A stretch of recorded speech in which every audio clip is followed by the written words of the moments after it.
People are coming in already. Good.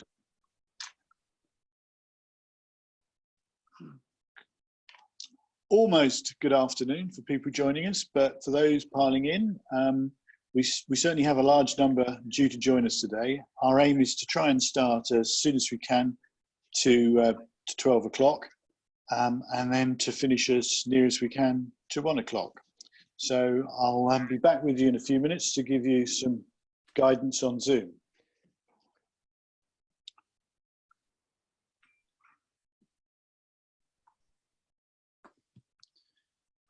Oh yeah, they're coming in thick and fast.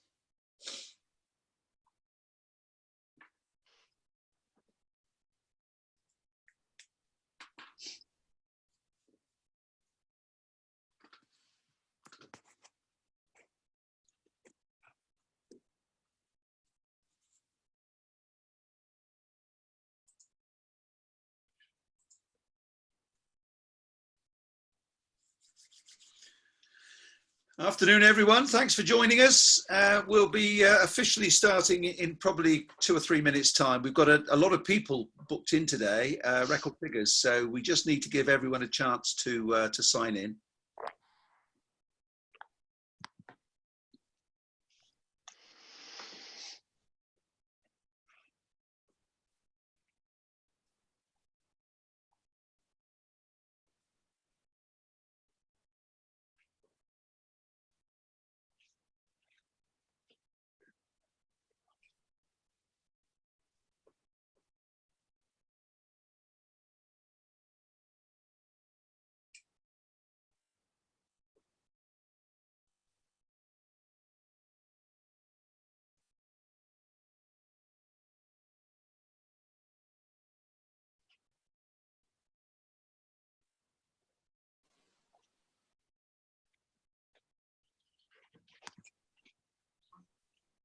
I think we'll give it another minute or so, don't you, Howard? You're muted, Howard, by the way. Sorry, I thought keep down background noise. Over 100 now, so we'll just give it another minute and see where we get to. I think so, yeah. Yeah. They're coming in all the time, aren't they? Yeah.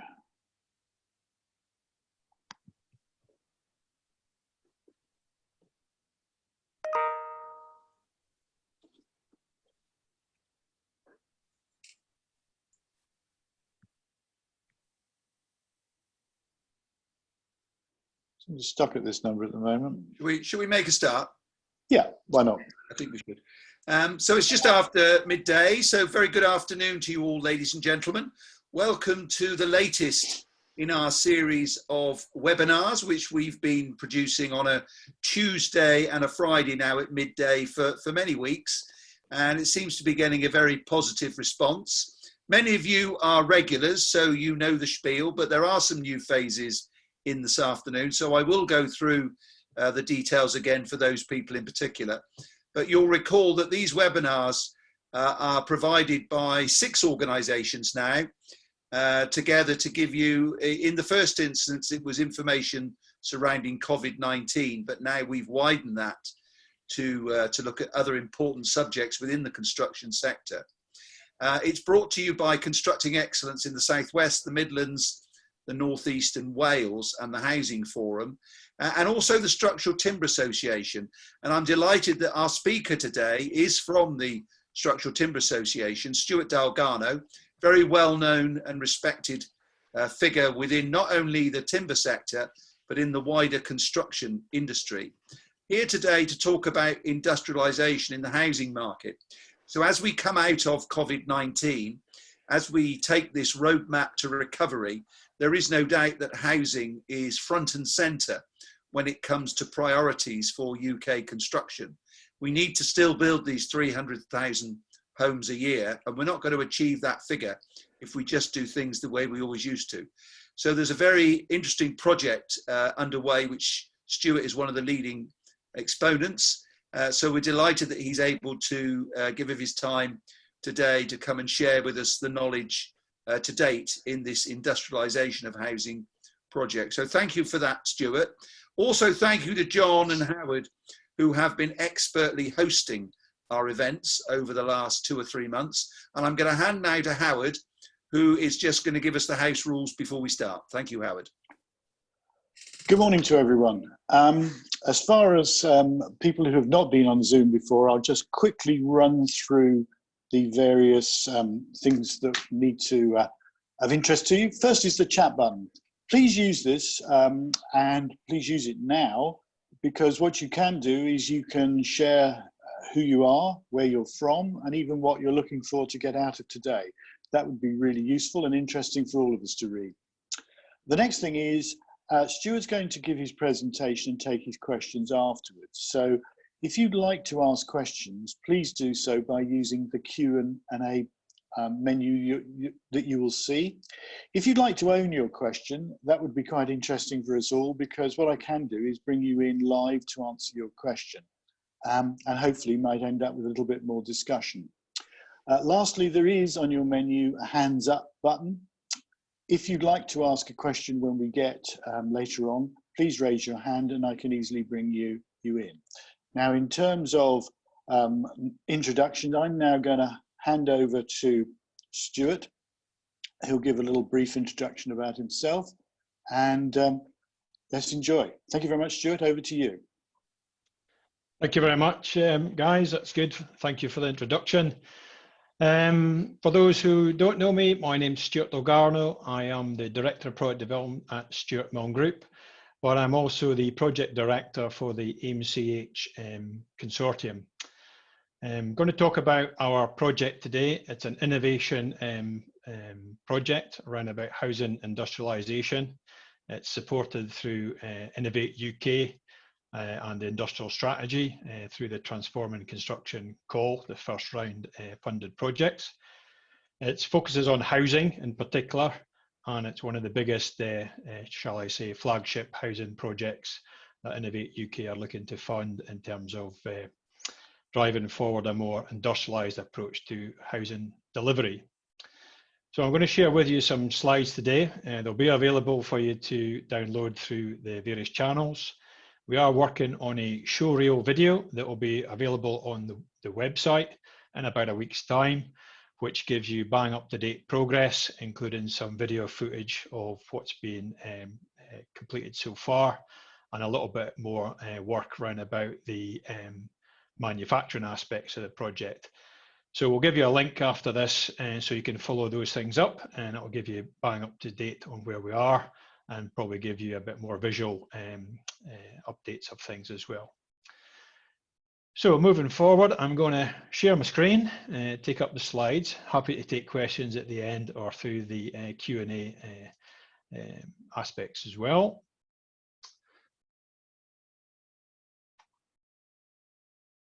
So hopefully everyone can see that.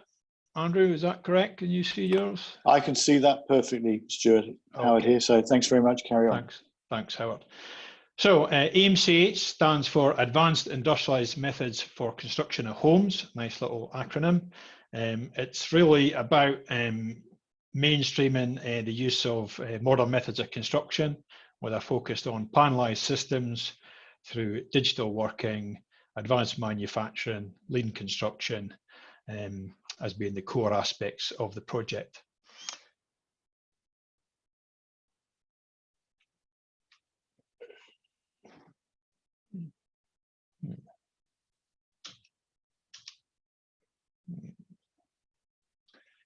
Right. Lock up on the screen. There we go. So the project is 6.2 million in total. It's a 3-year project over 36 months or 12 quarters. We've secured £4 million of investment from Innovate UK to help us do quite a challenging project that otherwise the partners would probably not engage with. So it allows us to goes beyond normal business practices in terms of the risk and reward, I suppose, associated with the project. There's 4 key industry partners involved. There's ourselves, Stewart Milne Group, who are a timber frame manufacturer of offsite panelised systems and a house builder in their own right. We've got the UK's largest private house builder, Barratt Homes. We've got the UK's largest affordable housing provider with L&Q. And we've got an SME, which is Foster Group. They're a roofing contractor who specialise in roof tiling and renewable systems, predominantly in Scotland, but looking to grow their business beyond Scotland. We've got 2 research partners involved, Manufacturing Technology Centre, who've been helping with a lot of the research and innovation around about the monitoring of the homes that we're building, and also inputting into the manufacturing aspects of the project as well, which I'll cover in a bit more detail. And the Construction Scotland Innovation Centre, who largely have provided support in terms of productivity studies through their university networks in Scotland, and also is our dissemination partner. There are a website, aimch.co.uk, in the bottom there. It's a useful place. We share all our content and the outputs on that. So in due course, you should be able to access the video link that I described earlier on, and you'll be able to download various outputs from the project as we start to disseminate some of the learning. Our ambition is to deliver modern methods of construction, MMC, using panelised offsite systems. And we're really looking at the mainstreaming of panelised offsite systems.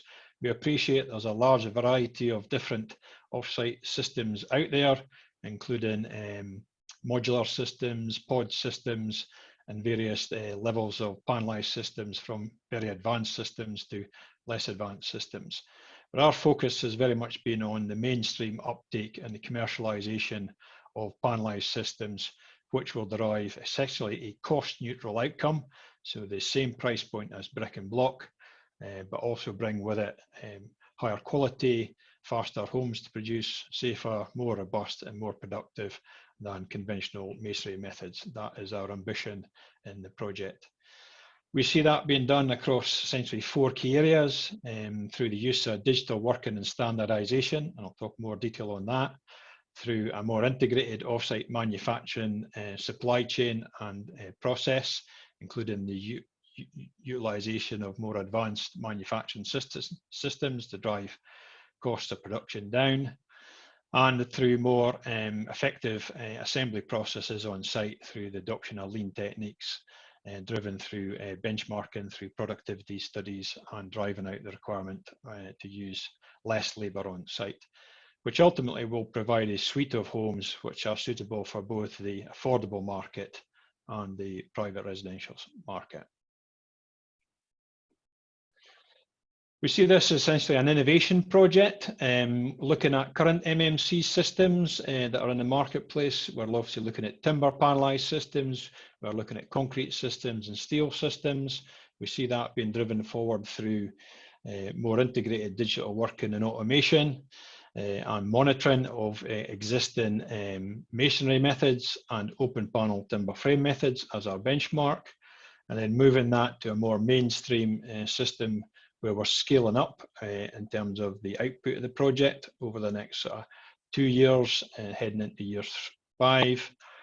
And then longer term, looking at the development of more advanced systems where we may want to include things such as services, dry lining, external cladding, and maybe look at hybrid systems like a pod and panel system where we can drop in bathroom pods, services pods, for example, as part of a very efficient fabric solution.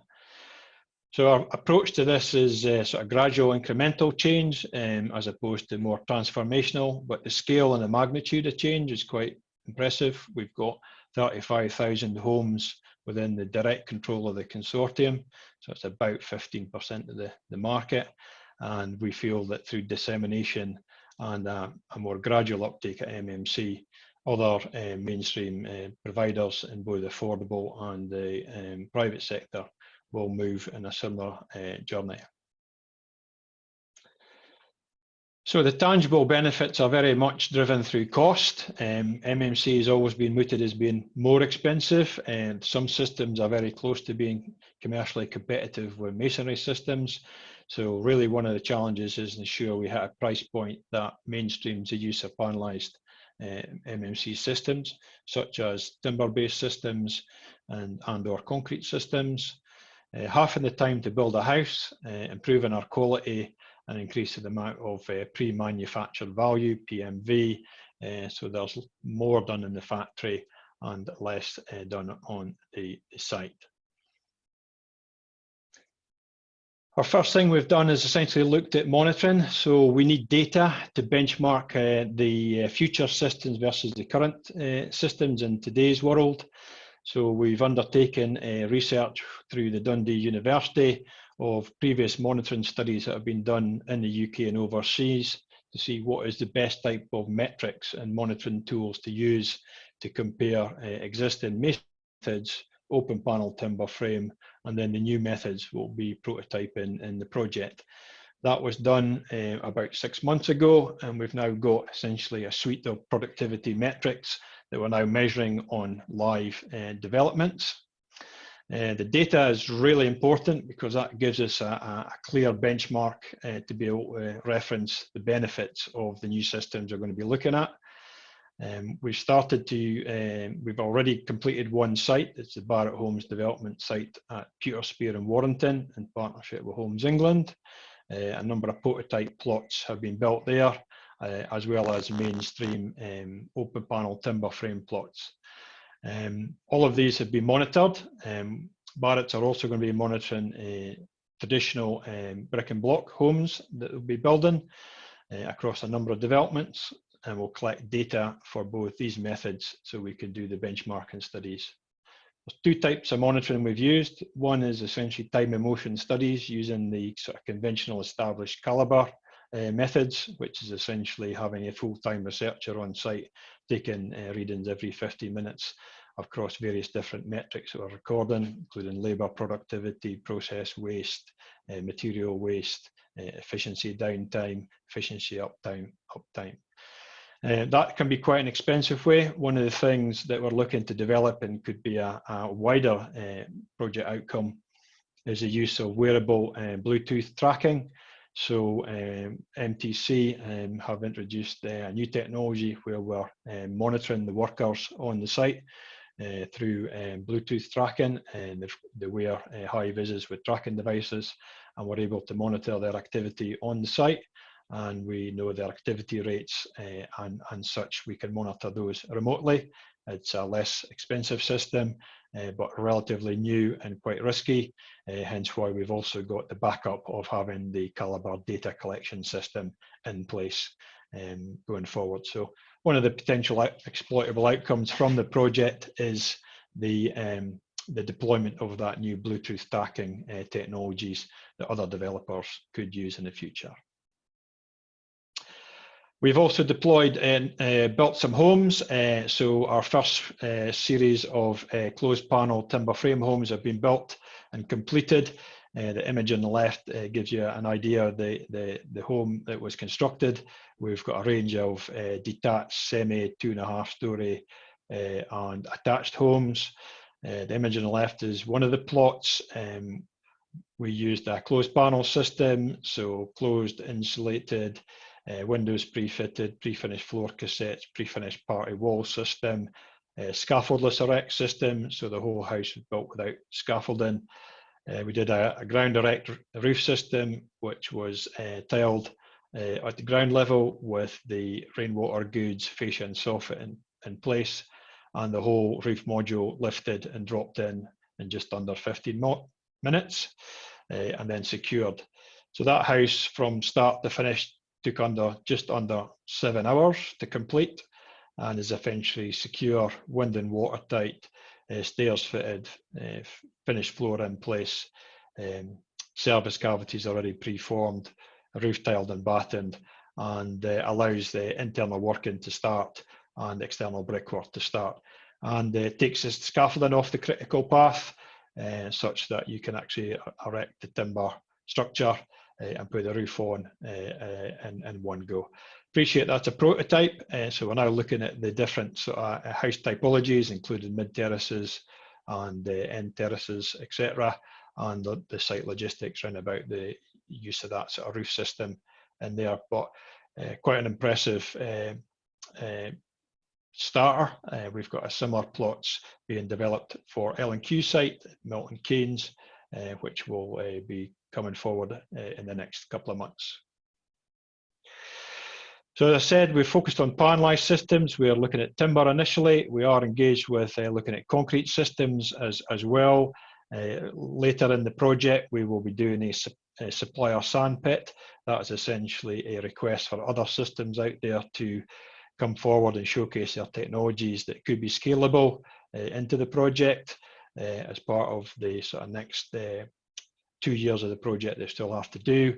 So initially we're going with the systems that we kind of are near to market but not mainstream. So some of the images there are the different systems we've been using and also a list of the different sort of technologies that we can do. With further plots to be done, so L&Q have got a development at Milton Keynes. Again, those plots have been identified. They are doing similar monitoring for their units. It's a slightly different house type with different requirements from a space standards and cost perspective due to the whole life cost issues that are probably more prevalent in the affordable market than it would be in the private market. We've also been doing trials with Foster Group, who are looking at an innovative roof tiling system, including the fitting of renewable systems, where they're looking to essentially pre-cut components that can be then fitted on site, so reducing the dependency on site tiling systems.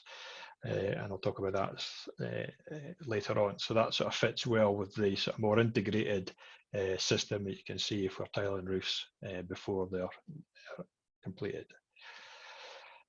Linked to this is essentially the manufacturing.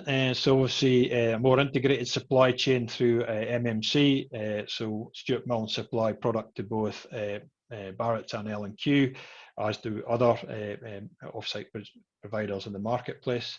And one of the things that we've been looking to do with this project is talk about scaling up these systems. So if you were to insulate walls, fit windows, etc., then you need a more developed system to be able to do it in a factory. So we are definitely looking at more automation in the factory and use of new technologies. So we're definitely looking at robotics. We've been working with our technology providers and MTC to develop robotic configurations for various different work processes, including the fitting of sheathing boards on the frames, including the filling insulation into the frames with different ranges of insulation, and also the factory fixing of windows with robots, and a more integrated supply chain to effectively feed components to the robot to fit into the apertures on the line.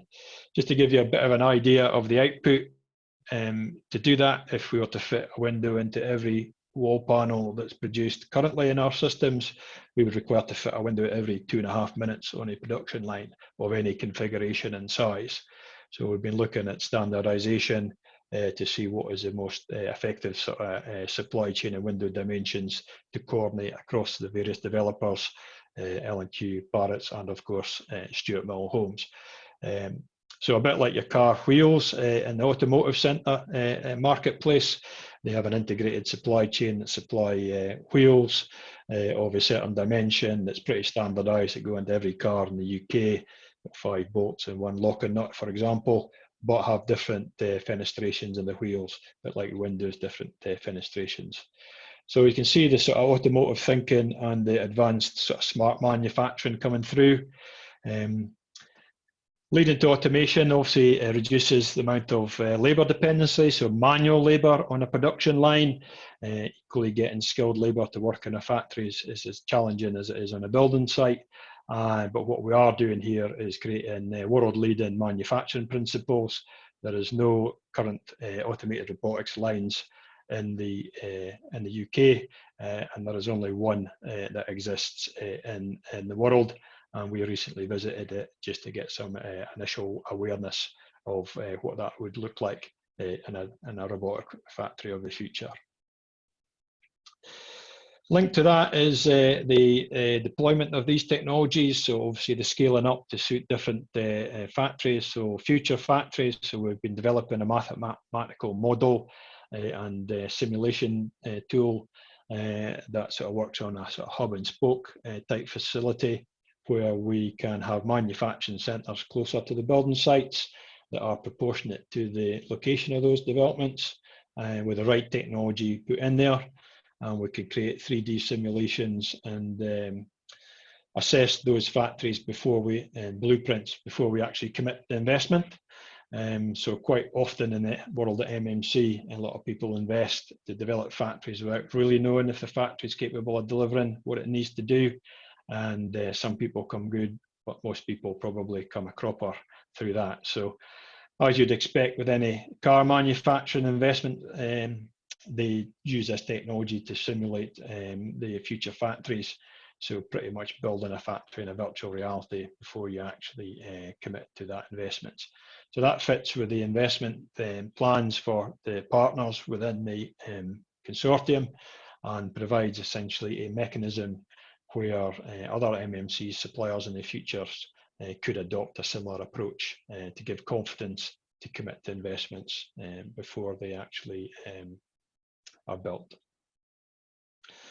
Linked to that is really the upstream integration piece. So this sort of feeds in with the digitization piece. So we're looking at the integration of BIM and the ERP systems. For those who don't know what an ERP system is, it's an enterprise resource planning system that almost acts as the sort of golden link that underpins all of the integration of any digital system in a business. So links with your customer relations modules, your finance modules, your smart manufacturing, your commercial modules, and ultimately your supply chain modules as well. So getting product in a very simple way to the building site.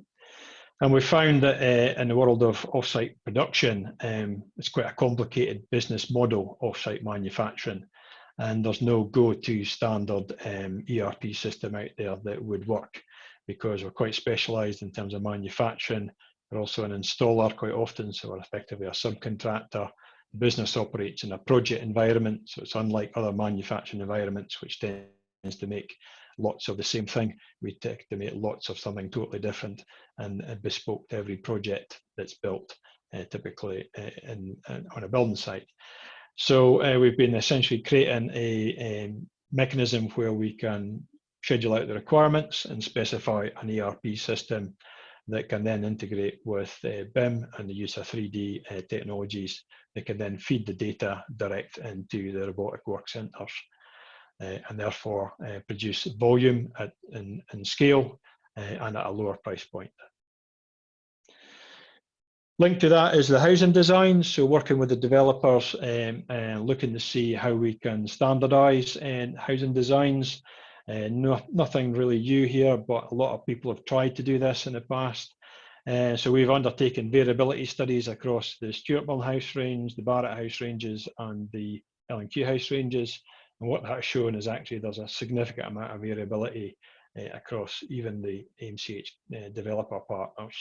And that gives us an opportunity to standardise. So we've been looking at what are the elements we need to standardise. And to do that, we've created essentially a suite of product families. So looking at the shell of the building in terms of creating standardised wall heights, floor heights, dimensions, sizes that are optimised to suit the factory production systems. Almost like a kit of parts, looking at a suite of apertures that can accommodate all the various different house styles that the developers produce. Looking at things like stairs, looking at things like bathrooms and wet rooms, looking at en suites as well, looking at services. So we can maybe have a prefabricated service cupboard of the future, maybe bathroom pods of the future that can be dropped in, that can be optimized and produced at scale. We did a variability study just to give you some highlights from a Stewart Milne point of view. 31 standard house types currently have 95 different bathroom configurations to eventually design those units. That's how it's been. That's how most developers have maybe evolved over the years. But there is an opportunity to maybe rationalise that. And if we were to then engage with a more integrated supply chain with a pod producer of the future, then what appeals to them is some form of standardisation. And if we can standardise those and drop them into the houses of the future that we want, then there's a good chance we can potentially take further costs out of the construction process with a potential hybrid pod and panel type approach. So some images here are the sort of standardization. Some of this you've seen before. There's a lot of detail behind this. It's not as straightforward as you might think. To get the right sizes, to look at the floor levels, to look at the detailing around about the walls, to think about the weatherproofing, to think about the sequencing, what can be prefabricated, what can't be prefabricated, how do you handle the customization piece for customers in the future, particularly in the private market where they're picking choices in terms of colours of tiles, etc. And essentially starting sort of designing a new house range. So working with these building blocks and working out, so to speak, as opposed to essentially working from a footprint driven by floor area and then trying to sort of shoehorn in the various different spaces to suit the areas. So this feeds into our future 3D housing models. So we will be preparing a suite of AIMCH 3D housing models in the future, which are optimized to suit these product families. And the last thing you see there is a DFMA guide, so design for manufacture and assembly. So looking at preparing a DFMA guide for panelised MMC systems where the optimum heights, walls, thicknesses, dimensions, spans, etc. And those three things can flow into a standardised house range. Beauty of the image where we've done the prototypes is, essentially still cladding it with masonry. So you have the benefits of a conventional cavity and masonry wall. You still need a brickie on the site. We reckon we can build houses in around about 10 weeks, including foundations in there as well. But you still have the benefits of that external masonry facade, so you can have the different fenestrations to suit the local market. You've got the street scene appeal, so you're creating beautiful homes at the same time, and they're not coming out with cladding systems that maybe have concerns in the future about longevity and maybe look less appealing to the eye than a conventional masonry clad home using different materials such as stone, brick, block and render solutions. So last few slides then, just we've also added in to the project an evaluation embodied carbon and whole life costs. So we've commissioned research to look at the embodied carbon benefits of MMC panelised systems versus traditional methods. So looking at different material types, including timber, steel and concrete, and their carbon footprint compared to traditional methods. We think that will be a big thing going forward as part of the climate change agenda, and we need to understand the use of materials and the impact that's got on the climate upstream and downstream of completed homes. So we're doing the embodied carbon modelling for homes and the systems used. And we've also commissioned research on the whole life cost of MMC. So again, looking at the MMC benefits, hopefully of panelised systems compared to traditional methods over a 20, 40 and 60-year lifespan. That'll be more, it's not much research and data around about that currently. There's a lot of views and opinions about the benefits or maybe not the benefits of that. So the research will look to validate what are the issues and what are the benefits associated with whole life costs of MMC, so that we understand that those who value whole life cost and not lowest capital cost have both views available to them. So whether you're an affordable provider who maybe values those whole life cost benefits compared to maybe a private developer who's maybe looking at more of a lower build cost starting position. We're also looking at augmented reality. So our partner Foster's are developing an innovative roof tiling system, and that's underway. And they're working with MTC. They've got a test rig being built in the facilities at MTC in Coventry, where they'll be doing some initial proof of concept work within the research facilities there. That's linked to essentially the digitisation of the roof shape. So once a roof's built, so to speak, taking a very digital record of the dimensions of that roof, to feed into a process which will allow them to then develop their roof tiling system, avoiding the use of cutting on the building site and things like silica dust that comes with that, reducing the cost of labour on site by circa 30%. And then linking that through to sort of the augmented reality helmets, so you can actually then have a pattern of how to lay the roof tiling systems onto the roof, and doing away with paper essentially, and looking at the sort of intelligent headset technology, a bit like the HoloLens technology, to place that materials onto that roof template. And some of that learning could also flow into other work centres within the AIMCH consortium, so where that type of technology would be useful. All of this is linked to commercial viability, so the key outcome is obviously a cost neutral price point. So from that we are modelling all of our costs back to effectively the private market and the affordable market. We looked at regional variances. We know the cost of masonry, we know the cost of open panel timber frame, closed panel timber frame, and other MMC panelised systems, and we'll be able to look at where we think the price point can get to as we introduce some of the learnings from the project, as we start to scale up, as we introduce the robotics, as we introduce the standardisation, as we start to introduce some of the productivity benefits on the site. Our goal is essentially to achieve the same, if not less, cost than masonry built. So wider industry engagement. Yes, this is an example today where we're sharing some of the outputs and thoughts about the project. As I say, we've got a website, aimch.co.uk, and most of our information will be put up there over time.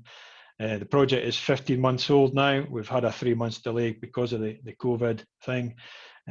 So some of the work packages have slowed, but everything's coming back now, and we expect to be bang up and fully up and running again within the next couple of weeks on most of the work packages, and we'll continue to share that.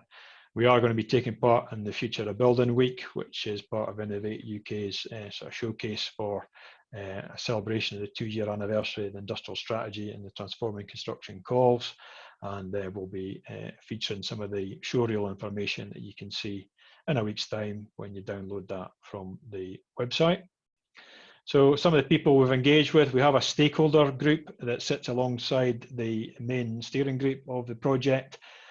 So that's chaired by Simon Dudley, the chairman of Homes England, who are very interested in the outputs. We've got a number of these organisations that are on the screen involved. So we meet every sort of 6 months to share progress, some of the challenges we're experiencing, some of the maybe concerns, but also some of the benefits and some of the exploitable outcomes. So we take people with us on the journey. Some people are more proactively inclined to support us, some are maybe less so for various reasons, but it's good if we're all working together to share that learning, and we can use this forum as a means to disseminate to the wider sector as well. Homes England are particularly interested in the project and aligning the recent announcement that they are going to be monitoring their own MMC projects that they've commissioned through, I believe it's Faithful and Gould. So again, a lot of the research and the monitoring activity and the monitoring tools that we are using would help them ensure that they are monitoring the right thing, and we've got a database that shares the learning from both the work that they're about to undertake and the work we've undertaken and will continue to undertake for the next 2 years. So there's an example of sort of collaboration and working together to share that sort of data sets around about MMC productivity. So thank you very much for listening to me. As I say, AIMCH is a flagship industrialisation project. It covers many aspects through the digital manufacturing and sort of site journey. It's not all about MMC and offsite systems. It's just one part of a bigger jigsaw that needs to come together to really transform how we build homes. So thank you for listening, and I'm happy to take a few questions. I'll hand back to yourself, Howard. Stuart, thank you for that. Thank you so much. We've got a number of questions. Howard, are you going to take us through those? I'm very happy to. Okay. I've got one, Stuart, that has come through the chat, and I think someone else is going to ask one through the chat. So the first question is, who are you using to design your virtual factories? So we've been working with the Manufacturing Technology Centre for that. They're very specialist in this area, and they've looked at creating the mathematical modelling. That goes into the 2D simulation and then the 3D simulation. They do this for automotive and other manufacturing industries, and they're deploying that sort of thinking into that. So that's who's doing it. The outcome from the project is essentially a modelling tool that could be available for other producers in the future who are considering these things. And it's not all about big automated factories. The tool is fit also for manual pop-up factories, which is another area we're looking at. So Manufacturing Technology Centre, the home of British manufacturing really, and obviously linked in nicely with the Construction Innovation Hub. Okay, thank you. I've got a question here from Philip Perlman. How do you deal with funding institutions who refuse to grant mortgages on timber framed buildings? Well, I wasn't sure that you can't get mortgages. Certainly as a builder, Stuart Milne, we've been in Scotland, 85% of all homes are timber frame. We've been building homes using timber frame for 45 years, and we've always been able to get mortgages and funding for that. We think that will continue going forward for sure. Some of the noise around about maybe larger buildings to do with apartments, we understand there's maybe more we can do to ensure that funding is there, but on the whole, through STA and the likes of this project here, where we've got the Association of British Insurers involved in this, we've got the RICS involved with this, we've got NHBC involved with this, all of which like what they're saying. They actually like using established systems as a first route into the market, and they're very favourable to funding the type of solutions. We are not going to develop systems that can't get mortgages, it can't get funding. That's not what L&Q, Barrett or Stewart Milne would want. So we're very at the point of using established systems and incremental improvements over time, as opposed to more novel big bang change systems that maybe have more challenges to get finance. Stuart, may I just add that, like you, within the STA generally, there isn't a general problem in terms of what you're suggesting. However, we do have, as an associate member, a company called AJ Gallagher. And if anyone's got any queries or issues in the insurance market, we tend to point them in the direction of a gentleman by the name of Marcus Saunders, who, generally speaking, comes up with a solution. So if you'd like to go to the STA website, there are details on there. Thank you. Okay, I've got another question here, Stuart, from Bill Minner. Bill is from Styco. Now he says, hi, Stuart. When you get to the, and he puts in parentheses, sand pit, close parentheses, stage, would there be interest in using natural stroke wood fibre insulation as an option? Well, the sand pits definitely will be that vehicle. They have been delayed because of the COVID thing at the moment. So later on this year, we're going to have an open sand pit, which is a call to anybody who's got any innovation to do with insulation or feel that they've got a component or a system or a solution that could fit with the AIMCH agenda. We did a similar thing many years ago with AIMC4, and we've got a number of technologies came forward, some of which were commercialised through that project, like wastewater heat recovery, which is now quite a common technology used in just about every house that's built in the UK. Back in the day, about 8 years ago, that was pretty much a new technology. So to answer Bill, yes. Can I say that we'd be naturally using materials? I think we'll always be commercially focused, and we'll also make sure that we can factory fit these types of installations in volume. So we're certainly looking at blown technology through robotic blowing systems to insulate panels very quickly, because we can't have slow technologies that slows us down and everything else. So if you imagine that it's not just the component, but also about the systems that surround it, then everything's up for grabs at the moment. Can't say yay or nay to these things, but if we hit the right price point and we could produce in volume through a manufactured system, then we should be considering every technology that's there. Okay, thank you very much. I've got it always interests me, a couple of questions here about abbreviations. The first one is, what does ERP stand for? Yeah, I see that one, and PMV. So yeah, we're great at absolutely. using acronyms in the world of construction. So ERP stands for Enterprise Resource Planning. It's pretty much a business system that most manufacturing and/or companies would use in a business environment. It links all of the processes through your business effectively. It's a backbone of what people use in manufacturing and/or into construction. People look at BIM as a sort of magic bullet for the industry, and it's got part of the solution.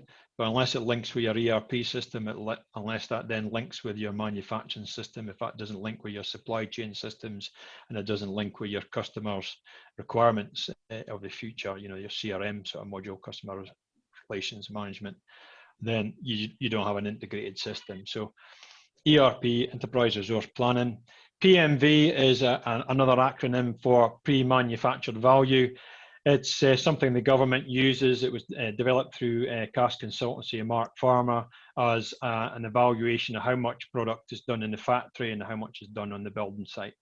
So with the house I sort of demonstrated there, you know, the walls, the windows, the insulation fitted, the tiles done, etc. Some of the plasterboard was fitted where we've got fire protection. You know, you're doing more in the factory, less on the building site. So the PMV value increases over time is what AIMCH is looking to achieve.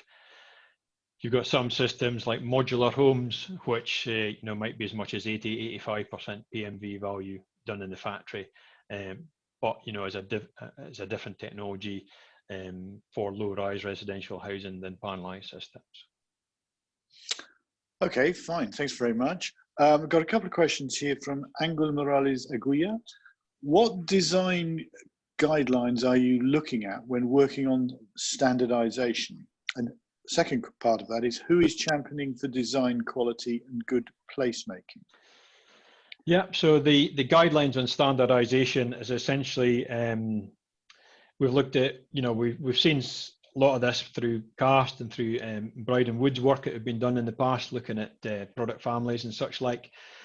We are developers ourselves, so we've been building homes, so we all each have our own placemaking agenda. We've got our own design standards excellence. Quite often they're linked to the HBF sort of standards that they use for placemaking. We've also linking that in with the new Building Better, Building Beautiful through Homes England. So everything we're looking to build will meet that requirements in terms of the quality of the place and the quality of materials in the place. That's why we're favouring brickwork cladding and masonry cladding systems as opposed to maybe other systems that are out there. The standardisation has really been driven through our own research on the basis that we've gone and done variability assessments of what we currently do as 3 individual developers, and then map them together to look at the, if you imagine like a bell curve, any sort of statistical analysis, how much it could be standardized. And what you end up with is a very long spectrum of variability across the different product groupings that we've been looking at, and how much of that can be standardized. We're trying to get about 80% of what we need standardized, and then a bit of variability either side of that, if that makes sense. It's a typical 80–20 statistical analysis. That's the best way from a commercial point of view, but not to limit the quality of the home and the quality of the development produced by using standardized components. You know, the car industry have really nailed this. Everything's standardized in the car, but everything's also bespoke and tailored to that customer and to that, you know, site. So we'd be the same. It would be a standard platform, but every home would be configured and tailored to suit that development, so it looks amazing in a beautiful place. Thank you. What tools are you using for carrying out, and here we got some more anachronisms, LCA and LCC? I think LCA is life cycle assessment and life cycle costing, is it? So I'm not an expert on the tools here, but the company that we are going with has went through one of our research partners, Construction Scotland Innovation Centre. We've linked up with Dundee University and using the team there who have done a lot of productivity assessment and also do whole life costing assessments as well. So they've advised us on the type of tools to be used, and that work will kick off literally in the next couple of weeks because we've had a bit of a delay in that work starting due to the COVID shutdown, but we've got a kick-off meeting early part of July, and we'll be looking at that tools going forward. We've mapped the 4 house types that we're going to look at, the different configurations, so 2 for affordable, 2 for private, various different sizes and fenestrations and styles. And we're also looking at the current compliance specification and future specifications. So, for example, what kind of renewable technologies would be deployed onto that house and that MMC house of the future, and what kind of whole life cost implications does that have on carbon compliance agenda, a near zero carbon home in the future. So I can't give you the specific answer to the tools we're using, but that's who we're using. Question from Fred Carter. He's got sort of a few parts to it, but what percentage of new build housing units are currently A, open panel, B, closed panel, and C, volumetric compared to traditional? And what do you think are realistic target increase percentages over the next 5 years? Well, that's quite a question there. If I was a betting man, I could probably have a go at that. I mean, if I put it into our as a consortium's use, so we kind of know that. So Barratt's use a lot of masonry builds, so I would think something like 80% of their homes will be masonry construction, 20% is open panel timber frame.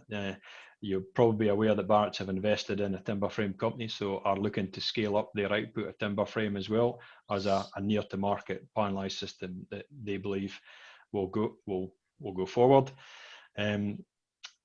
Stewart Milne's 100% timber frame for us. L&Q have for the low-rise development, it tends to be timber frame, closed panel.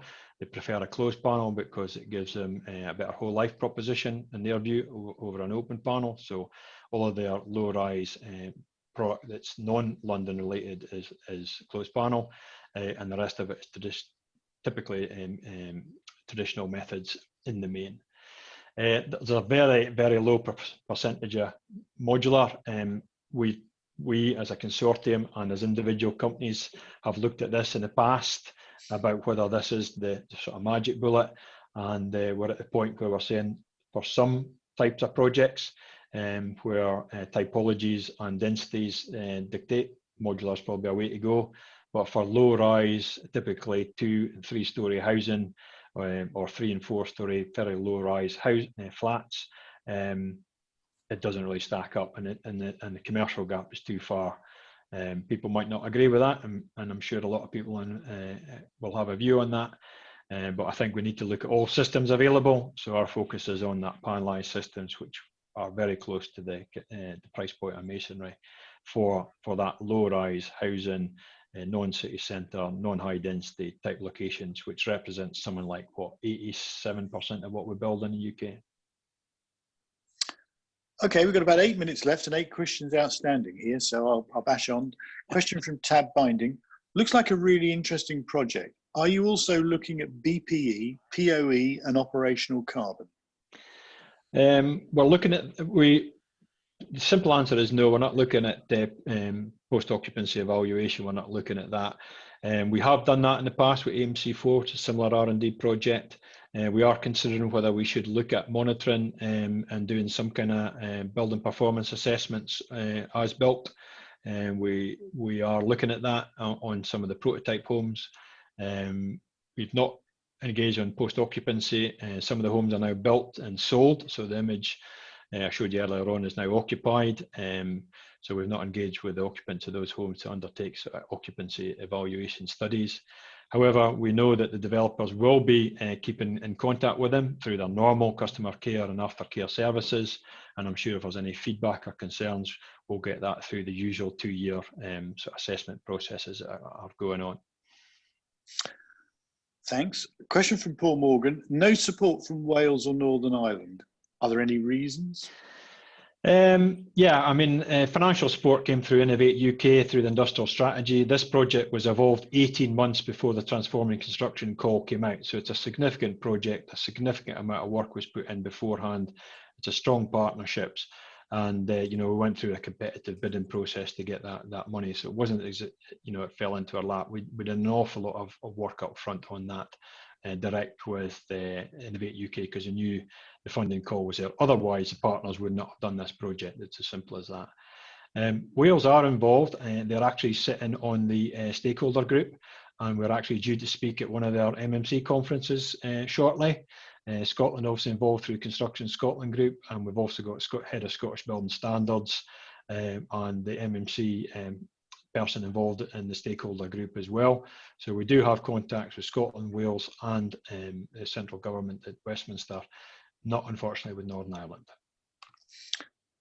Okay, another question here. Lots of house types. Do you do blocks of flats? Yes, as answer to that. So on the Milton Keynes site for L&Q, we're building 3 and 4 story blocks of flats using similar panelised technologies. Some of the innovations are going into that, including the prefabricated single skin party wall. Also looking at fire protection, prefitted fire protection on a closed panel wall system. Prefitted wall windows are all fitted, and other things such as loading in plasterboard, reducing the amount of plasterboard content through factory fit in one layer, and reducing the amount of plasterboard by 50%. So again, looking at standard typologies for house designs in terms of blocks and stairwell configurations, and starting to look at future proofing in terms of any maybe regulatory changes that might come out in sort of apartments in the future post the approved document B. So both apartments and low-rise housing is being investigated. Okay, I'm not sure of the question on this, but I'll read it out. Market size, cost and value, market culture, consumer preferences, skills, low investment in R&D, and initial factory setups. Any comments? Well, I think that's from Gokai. I know Gokai pretty well. So yeah, it's a big question, Gokai. Market size, I mean, we're looking to increase the housing output in the UK by 120,000 homes over and above what we're currently doing. So you're not going to do that post-COVID and relying on traditional skills. So some form of industrialisation has to happen in the sector going forward. When we're looking at investment, you know, this is a risk and reward project, but you know, it comes with a lot of risk. You know, if we've got market failures, if these homes don't work, for example, then clearly we're living with a legacy. So that's why we've got the investment through the Innovate UK, because the developers wouldn't normally take on a project of this scale and magnitude and profile without having that additional funding in place to do it. So that's why we've been able to do this innovation project. And then I think the last thing in terms of investment and risk, you know, lots of MMC suppliers start and think they've got a magic bullet and they go burst literally within a year. They don't really understand it. You know, it's a very difficult game to get into and survive through. You know, it's quite good in a boom market, but in a difficult market, you need to be able to stress test it. That's exactly why we're doing the simulation. That's why we're exactly doing the modelling of the future factories. All of those factories are designed to be stress tested to the worst case scenario, not the best case scenario, which quite often people look at these things through rose-tinted glasses, as opposed to maybe some hard-nosed commercial people and our businesses who look at a survival sort of mode. So will it work in the worst case is kind of what we're looking at, and that's where the simulation allows us that confidence to invest. Okay, I've got a bit of a sales pitch here. Stewart, are you determining the products to be used? There are a number of products in the market which I feel can be incorporated. One I'm dealing with is a unique insulation with a thermal value of 0.19 and a Class A2 fire rating. It can dramatically reduce the wall thickness. This is just one example. Who do I need to engage with? Well, I think that's a perfect example of you know, watch this space in terms of the AIMCH website. We will be having what we call a supplier sandpit. This is a system to essentially a call for supply chain to offer solutions to the partners to consider, and then go through a sort of a PQQ vetting analyst process. And if there's any real strongly promising technologies that come forward, then we will look to take those forward through the AIMCH and effectively come into the AIMCH potential procurement bubble going forward. So, perfect example of that. You've got something you think can work and is viable, and it's not just a magic wish, then you'll get a pretty honest answer from the partners.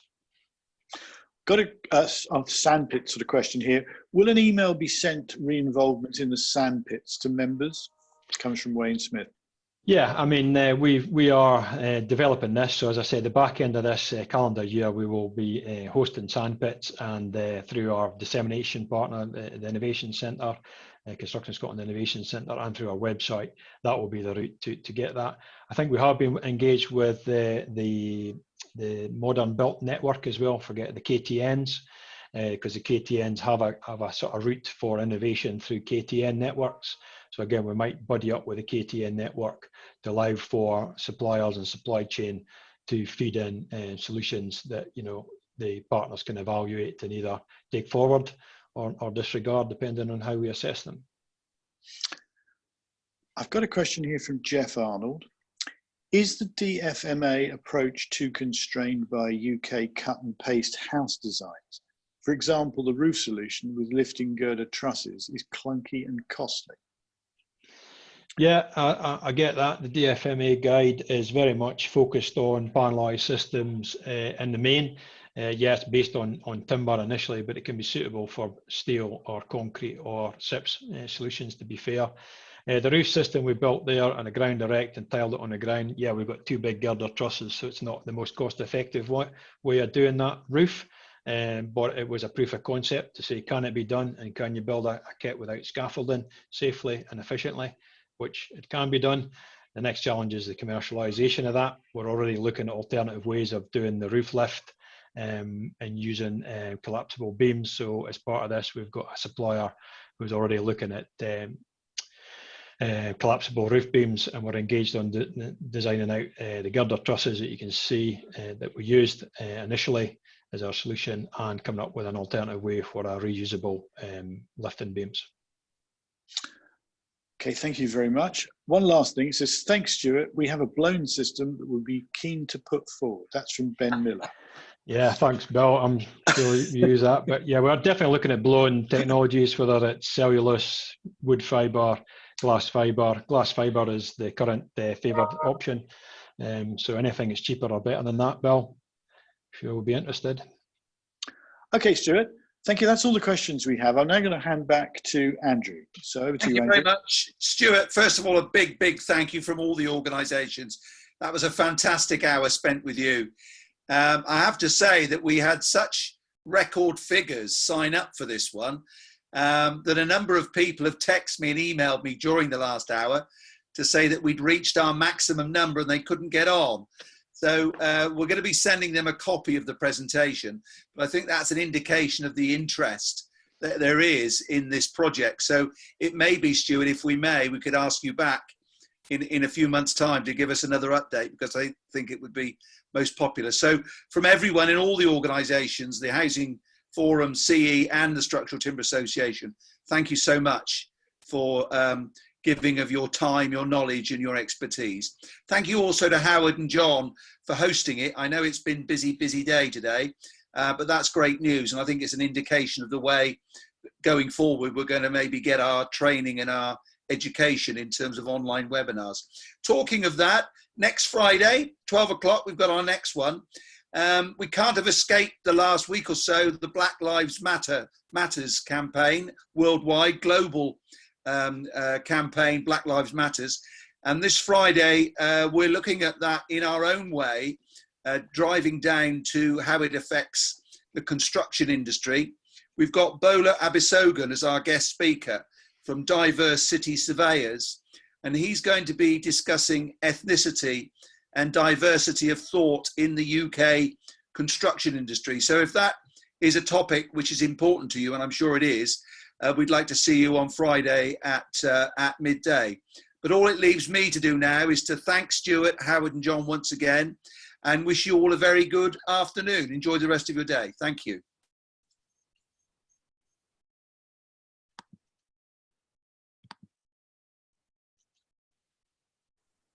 Thank you very much, Stuart.